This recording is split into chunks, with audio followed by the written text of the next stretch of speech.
You mentioned Scott McTominay before. Yeah. What do you make of the club selling Scott McTominay and obviously how he's done since? Because and when he left, I don't think anybody around this table was probably jumping up and down and saying, "What a shock! That was you can't sell him." I thought it was probably a mistake, but I wasn't like thinking it's the worst decision ever made. But what were your thoughts? You worked with him. You obviously have been there. No, I was, almost shocked because you need a core of. I feel that you want a core of the local lads who know the club, who get the club. And Scott did, and for me, I think he's shown in Italy what good a player is. I think he's top and a great character, personality you want in and around the place, like sets the standards, and he'd survive when we played, 100%. You think that in our day the boss would have kept him in the squad? Yeah, he would have. Would you put him in? Say, I'm not going to, but like say, Fletch was a brilliant player, wasn't he, for United? Would you put him in? I mean, it's probably disrespectful to Fletch. I think Fletch was probably a level above him. But do you think? We'll get back to Ollie in just a quick second, but remember, if you like this video, please like, share and subscribe, and don't forget to click the notification button so that you know when the next Big D video hits. And as ever, if there's something on your mind, if something is bubbling up inside of you that you need to express, please express it in the comments. The Big D reads all of the comments, and he's always interested in what is on your mind. Right, well, in today's clip, we welcome back our illustrious former striker, number 20 and former manager, and let's be honest, the most underrated manager in the history of the Premier League, Ole Gunnar Solskjær. It's really nice to see him back on the overlap, and it's a really nice clip. He talks about McTominay, he talks about Harry Maguire, he talks about how he liked to play as a manager, also as a player as well. So he's got some interesting things that I don't know, maybe he wanted to get them off his chest. Anyway, stick around for after the clip because the Big D is going to be giving his thoughts on what he had to say. Here he is. Or do you think he was a similar level? Well, he was voted the Serie A Player of the Year last year, Scott. Yeah. So he won the league with Napoli. So I think Scott is one of them that you only know when you've got him in your squad how good he is and how important he can be for a squad he was overall. showing to the end when he was scoring important goals and changing games because he definitely has something. The thing what I would say with United is that they've moved away from the youth and the people that come through. Built on the Bills, Busby Babes, 92, class of 92. Then you've got Scott McTominay gone, Marcus Rashford gone. You know what I mean? You've got like Kobe Mainoo who can't get in the it's like it's moved away from one of your core fundamentals at Man United. That's what's. We always said he definitely warranted a place in the squad, didn't we? Yeah. We thought, Especially when you see what he's doing. But then, now. what Jock said, you're on about a squad player. What did I get for him?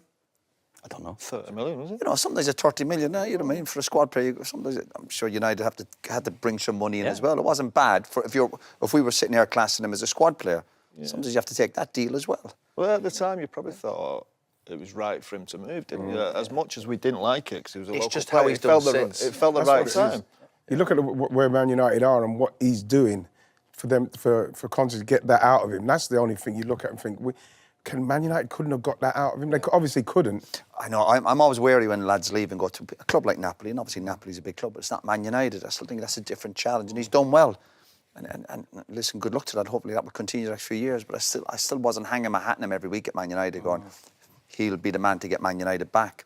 And when you're classing him as a squad player, and someone says, "Here's 30 million," it wasn't a bad deal for him. No. At the time, we were seeing him as a squad player. You look at what he's gone on to do, the way he's gone to that next, because winning the Serie A, whatever we think of his talent, of course, he's gone somewhere else mentally and in my squad, it was a good move for him. Scotty probably wasn't allowed to play in his best position enough. You know, because of Bruno, maybe. Bruno, and maybe the lack of physicality we had in midfield and legs we had in midfield. And you saw a couple of games against Leeds where we said, Scott, this is a man-to-man game, and we're going to have you running off your man, third man run, up, back, through, and he'll score 2, 3. I can't remember how many goals he scored against Leeds, against the Bielsa I remember the games, yeah. And that's probably a reason, that we think of him as a... Because he got a different role at Napoli, you know, he's getting definitely, obviously... He's one of the... course. I think he's one of the eights. Forward. He's got a bit more freedom, forward, of course. Yeah. He's always for Scotland. He was always box to box. Got legs. Box to box. Great engine on him, yeah. Oh, great physicality. When you say he would have survived when you played, is there anybody else you would put in that bracket who's at Man United now? Like whether it's mentality or leadership? Well, for me, I can only speak about the ones that I've worked with. And you look at Bruno, he'd survive, he'd fight you probably, and definitely you. And Harry, only one I'm winner sure of Harry football. would survive, definitely. Just personality, quality, and I think Bruno would actually get better if he was in that dressing room, because he wouldn't be able to. Got quality, isn't Yeah, he's got a lot of quality, and that's what. You mentioned Harry Maguire there. Yeah. You named him captain. yeah. And then obviously the captain was stripped off him a year or so later. And we've obviously, a couple of weeks ago, he had an incredible game at Liverpool. And everyone was delighted for him. What's your view on that journey that he's had at United, from sort of being made captain and then having it taken off him? And how have you viewed that since you've left? Well, I've not been in touch with him too often throughout there, but I think he's shown great character, the way the type of person he is, and I think he's shown the quality as well. But strength of this mental strength to still perform when he's had his critics. He's had a few bad games. He's made mistakes, but then got back in and. Yeah, but no one's doubted his character, Ollie. I know we've gone over this before. No one's ever doubted he's not a decent lad and a good pro, and he's done well to kind of respond to all the criticism. But there was still an element when he came in, he'd get caught out for his lack of pay. That was the only thing we always criticise, especially if we see teams now pushing up. Yeah. And we still see him getting caught out with that. Yeah, we saw. He's not going to get quick now. So even Brentford away. So that was the only thing I'd always look at. Go, I thought he was getting found out too much. But again, when he's got people around him, the game at Liverpool when they're sitting deep, he's great. He's an honest guy, and he put his head in it, and then he can get you goal at the other end. That's fantastic. I don't ever criticise or like to criticise coaches for leaving players out, because it's different circumstances, different tactics. You want to press high, you want to drop low. It's all these things. You can see now with City how that suits Erling Haaland, the way they play. Yeah. Because now suddenly teams go and attack them, put a cross in, second ball, counter-attack, through on goal. And that's the same with centre-backs. Harry, of course he likes to drop deeper and defend deeper. And then maybe that was my style of football. It suited Harry. And then with Rashi and all the So you were the comfortable pace. on it. Your style was counter-attack, wasn't it, really? Yeah, well, quick attack. Right. Counter-attack, that's a different word. I like to play. You got a lot of joy that way, didn't you? Yeah, play the ball forward. You can control the game by defending really well. Yep. Get them wherever you want them, and then play through the pitch on the floor, 1-2 touch, go forward. It's not like just launch it to a striker. But was there some of your setbacks you think would actually you were in decent possession and you were a bit high up the pitch and maybe got picked off a little bit? Maybe that's the problem. That's what Arsenal are doing now, in control, like you say. I like what you said there. yeah. That's what Arsenal are doing now. Yeah. They're in control. Just defending. They're defending. They're good defending, Low blocks, control, set pieces, and all these know, terminology: low block, mid block, high block. Just you defend high or press high or you. Saying that you do have to sit deep when they're better than you, don't you? I mean, Yeah. of course, it might be a tactic going out on the day. You go, I think we can dominate. You don't mean If they're to. really good, Yeah. going, lads, we just have to come back. Just look at yourself. And look at them. What kind of problem are they causing us? Okay, they've got pace. Okay, we need to drop a bit more. Or they got big, tall centre forwards. They're going to cross it. Okay, well, let's stay higher. Leave Duncan Ferguson. We pressed high against Newcastle because Shearer and Duncan Ferguson weren't the quickest, but if they were in the box, it's different with you. Yeah. Do you think you like fast attacks? Because when you played up front, sometimes you were like, get the ball to us quicker. Yeah, I think so. Yeah. I think that's the way to score goals, to catch the opposition off balance. Everyone's now so organised defensively. It's hard to beat teams with 80 passes. Like sometimes, was it Panathinaikos? You scored a goal. Like we had The chip. Yeah. Yeah, we had 60, 70 odd passes before we scored. That doesn't happen anymore.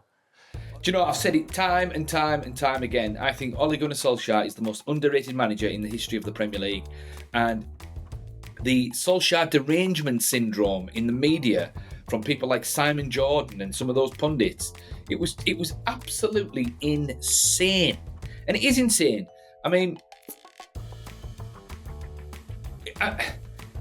how can you say a manager isn't good enough for Manchester United or for the Premier League when he takes a ragtag bunch of players and in 2 full seasons he finishes 3rd and 2nd and he gets to a major European final only to be beaten on penalties that went I think he got beat 11-10 because no one missed a penalty until David De Gea, the goalkeeper.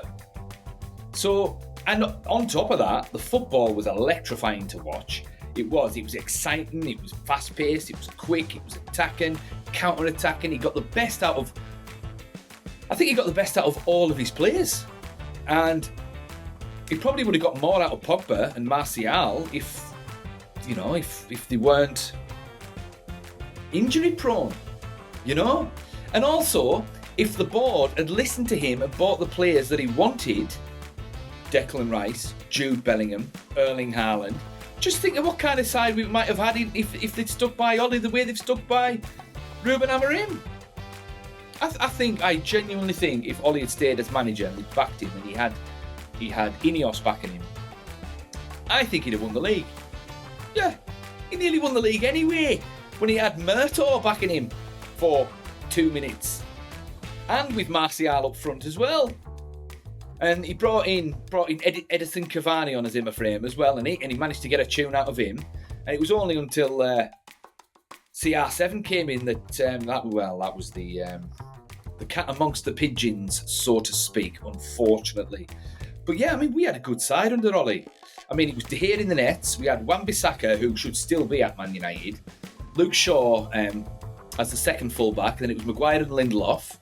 And I mean, that defence wasn't necessarily striking fear in the hearts of of number 9s around Europe, but it was all right. It was solid enough.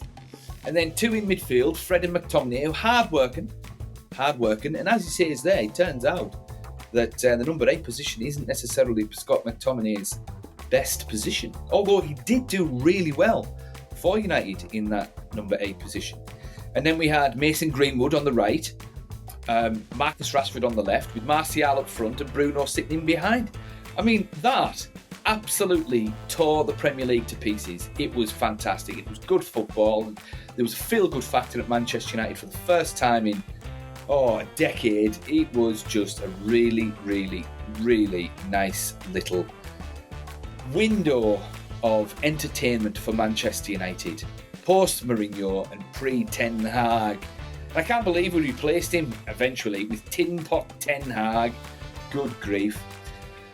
But yeah, and it's nice to see, I'll tell you what, it's nice to see Scott McTominay and Harry Maguire get some recognition from that panel. Because, Roy Keane there, do you know what I mean? The amount of vitriol that's come out of his mouth for some of the players under Ole, like Maguire, like McTominay.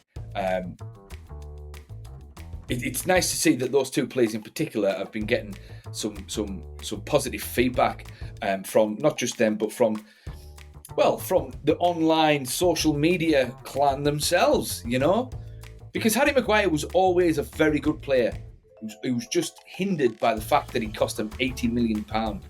And Scott McTominay, well, I mean, he was never going to get the number 10 position from Bruno Fernandes because despite how good he's been for Napoli in that number 10 position, and despite the fact that he won Serie A Player of the Year, he's not going to replace Bruno Fernandes in the number 10 position for Manchester United. It's just not going to happen. Bruno's just good. Bruno's just too good. Bruno should be playing at number 10 now.